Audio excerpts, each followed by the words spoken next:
नमस्कार मित्रांनो, संकल्प न्यूज चॅनलवरती आपल्या सर्वांचं पुन्हा एकदा सहर्ष स्वागत।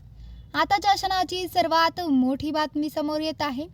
सविस्तर बातमी जाणून घेण्यापूर्वी आपण जर चॅनलवरती नवीन असाल तर चॅनलला सबस्क्राइब करा, बेल आयकॉन प्रेस करा।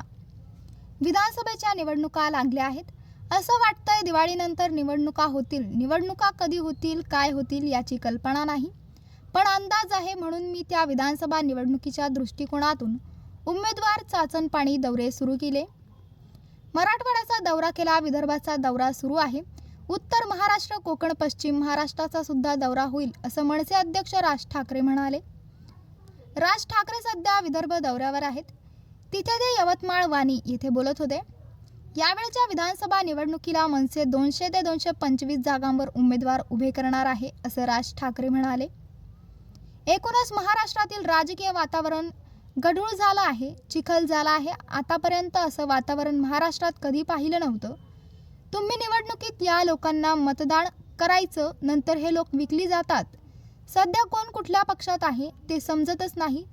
तुम्हाला याचा राग येतो की नाही? विधानसभा निवडणूक ही तो राग व्यक्त करण्याची जागा आहे असं राज ठाकरे म्हणाले।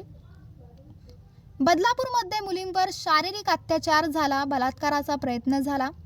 मनसेचा महिला आघाडीने ती गोष्ट बाहेर काढली।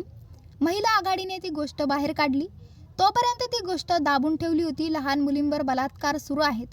छत्रपती शिवाजी महाराजांच्या काळात चौरंगाची शिक्षा होती, तसा गुन्हेगारांचा चौरंग केला पाहिजे असं राज ठाकरे म्हणाले। कायद्याचा वचक नाही, मी पोलीस यंत्रणेला अजिबात दोष देणार नाही।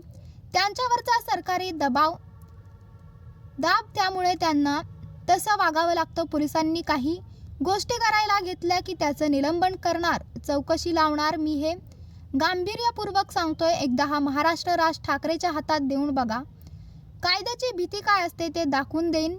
पुन्हा कुठल्या बाईकडे वाकड्या नजरेने पाहण्याची हिंमत होणार नाही।